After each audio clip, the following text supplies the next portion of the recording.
Hello, Aries. Ito yung reading mo para sa buwan ng October.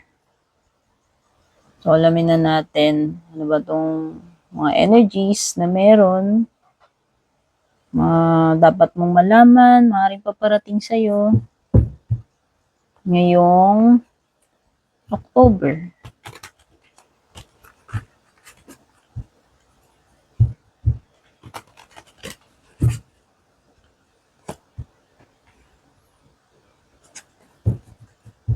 Wow! So, yung overall energy mo is something about celebration.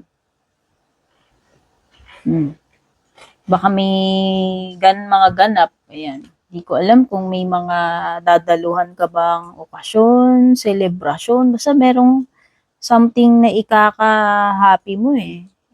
Ipagse-celebrate or um, this is this card is an indication ng social events, gatherings, reunions, or bonding, yung tipong magkikita-kita, magkakasama-sama. Sa tingin ko,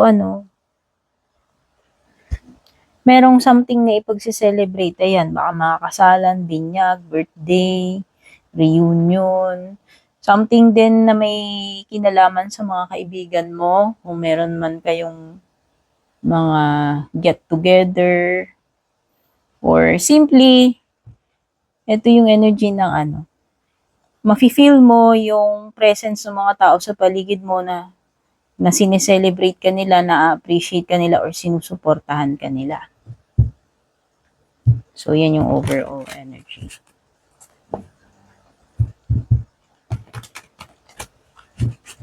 Ano naman yung pwedeng maging challenge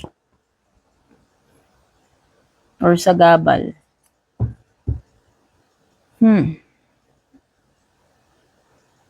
Pagiging unfair na treatment sa'yo, hindi ko alam kung saan mo mararanasan to, pero pwedeng yun. Feeling mo madedehado ka, maargabyado ka, or yung tipong hindi papabor sa iyo eh. Hindi papabor sa iyo yung sitwasyon, yung mga bagay-bagay, yung circumstances, yung decision, ayan. This is also a card ng decision making. So sabihin na natin kung hindi papabor sa iyo o baka may mga taong hindi papabor sa iyo, hindi mo makukuha yung gusto mo, or si universe hindi pumapabor sa iyo dito sa time na to. So maaari kang may mga kaharapin na ganyan.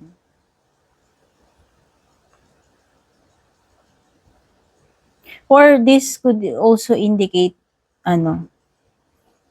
consequences. Consequences kasi pwedeng nagkamali ka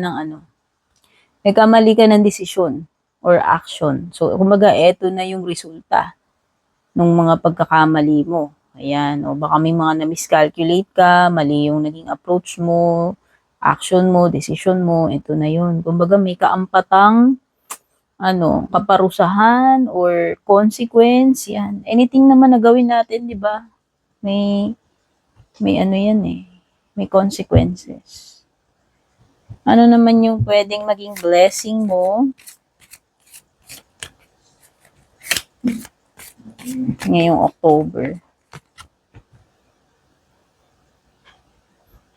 Ayan. So, nakikita ko mas magiging simple na lang yung mga komplikadong bagay para sa'yo ngayong October. Kumbaga, kung nawala sa balance, no, kagaya dito, yung pinaka-challenge mo, nakalimutan kong banggitin sa Justice Card Reverse, nawala sa balance eh. So, yung yung pinaka-get, ano ba yun? Pinaka-rest back mo, or opportunity or blessing mo, is mababalik sa alignment yung mga bagay na nawala sa balanse. Kung na-overwhelm ka, nai-stress ka, nako-confuse ka, hindi mo alam yung gagawin mo, pipiliin mo, dapat mong gawin, magkakaroon na ng alignment, balance, clarity, kaliwanagan ng pag-iisip. Yan. Manunumbalik na sa'yo yung mga ganung bagay. Or mas magiging simple na nga lang yung mga bagay instead na maging complicated. No? Kung may mga pampagulo dyan, yun yung mga ma-eradicate dito sa blessing card mo. Tignan na natin yung what's next or yung possible na magiging future or pupuntahan nitong sitwasyon. Yung mga maaaring paparating sa'yo. Ayan. Personal celebration. Wow! So, nakikita ko, you will succeed. No?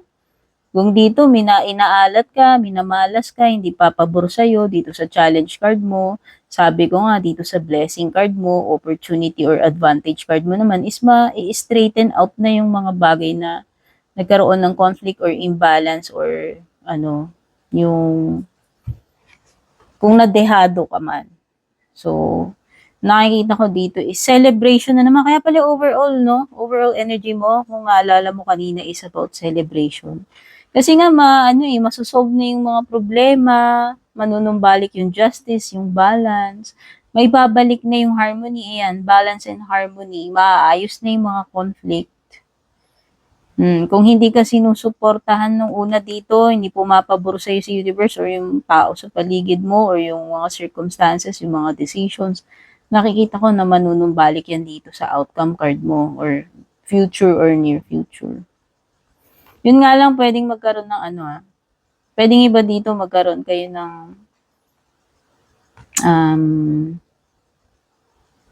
problem about communication or yung iba baka magkaroon kayo ng conflict pagdating sa bahay, related sa family or anything na related sa bahay.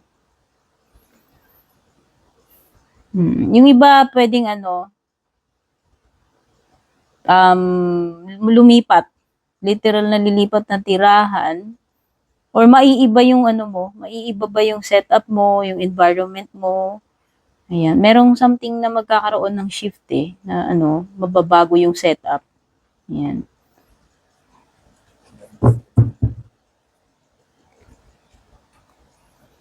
Tignan na natin pagdating sa love life mo.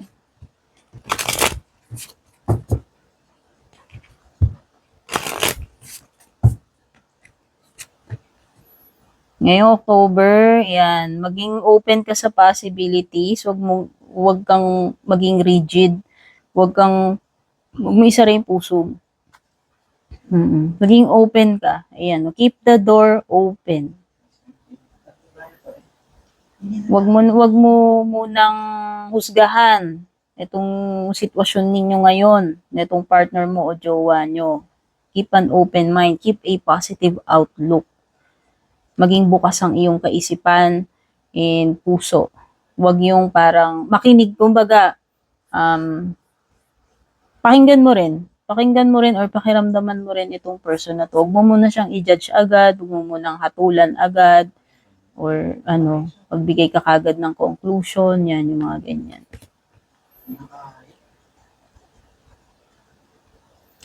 Okay. Ayan. So, yan. Importante pagiging open-minded dito. Maaari ka rin makaranas ng dishonesty or deception. Yan. Pwedeng iba sa inyo, yan naman ang maranasan ninyo. Or someone here is not telling you the truth.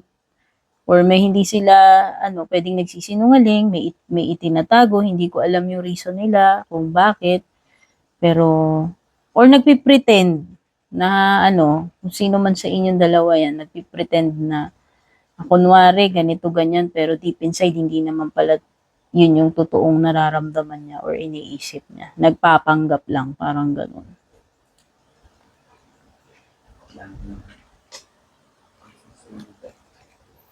And ano pa yung mga hindi mo ine-expect? Ayan, kuha tayo dito sa ating tea leaf cards. Ano ba yung mga pwedeng dumating or mga wild card mo, yung mga hindi mo ine-expect? Ayan. Disappointment, sadness, or heartbreak. Situation na heartbreaking. Ayan. Or loss. Pwedeng pagkabigo, pagkawala ng something, pag-i-end ng something, sa anything na masakit, parang mala 3 of swords ito. So, ito yung mga hidden, yung mga hindi mo ina-expect na pwedeng mangyari or paparating, no? Ayan, meron dito a situation with an older woman, kung sino man ito. Sama na mas matanda sa'yo, literal na talagang senior. Kadugo mo man to or hindi.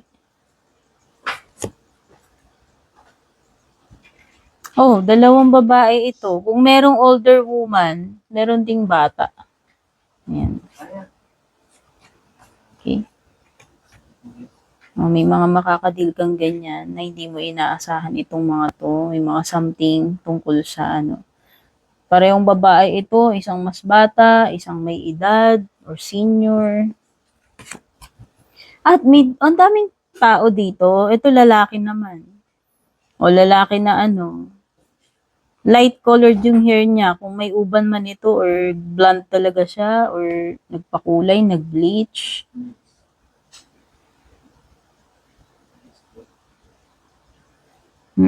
Something na ano disappointing siguro tungkol dito sa mga tao. Hindi ko alam kung kasi nandun yung disappointment yung heartbreaking na pangyayari na sinasabi ko or sadness or loss or pagkabigo ano.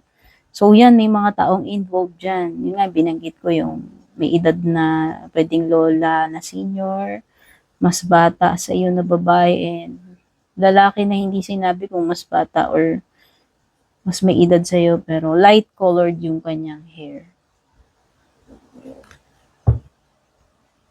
Tignan na natin yung iyong advice or closing message.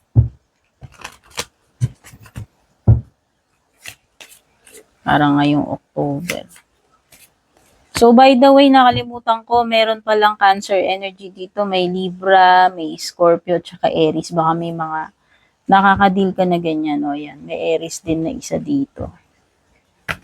Unang advice sa iyo, ayan, huwag mag-atubiling manghingi ng tulong sa iba. Saktong-sakto ito, support ito eh. So, kung hindi mo kaya, problematika, or anything na ano,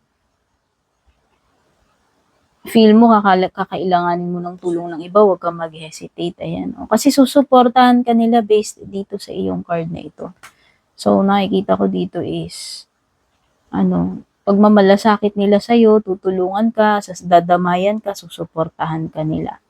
So, wag mong, wag mong i-deprive yan yung sarili mo doon sa mga ganong bagay na pwede ka namang mag-ask ng help or tanggapin kung may nag-o-offer sa iyo. Baka may mag-offer sa iyo ng help. Ano pa? O, get more information. Ibig sabihin, hindi pa sapat yung nalalaman mo sa ngayon. Okay? Or baka mali yung iniisip mo sa ngayon. Kailangan mo muna mag-research, alamin mo muna yung mga bagay-bagay. Kulang pa, no? So, pwedeng kulang pa sa research. May mga bagay ka pang dapat malaman sa liksikin. Choose a new direction daw. O, kung hindi nag-work, etong approach mo, yung diskarte mo, or hindi maganda yung sitwasyon mo dito, pwede ka namang maghanap somewhere else ng ibang opportunity. Yan, ibahin mo. Ibahin mo yung setup mo, ibahin mo yung diskarte mo, or possible na paglipat ng ibang lugar or trabaho. Basta something na mag-iiba ka ng direksyon Okay? So, ayan, yung mga nakalap nating impormasyon galing dito sa ating mga cards, Aries, para sa iyong October reading. Hangad ko na makatulong yung mga nakuha natin dito sa sitwasyon mo. Take care, God bless, babush.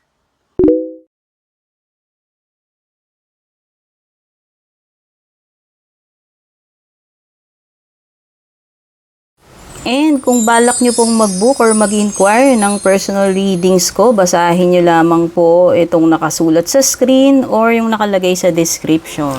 Shoutout at thank you sa ating mga YouTube channel members, Juliet Saito, Vel, Mildred, Julian, Alejandra, Maya 2.6, Michael, Rosel, Belen, Melinda, Jane, Devi, Joy, Gwen, De Luna. Shoutout and thank you rin sa ating mga FB page subscribers, Alicia, Aida, Jovel, May, Ann, Jennifer, Jane, Aida, Aluwap, Emilu Melinda Grizel at ang pinakabago si Shay Santos.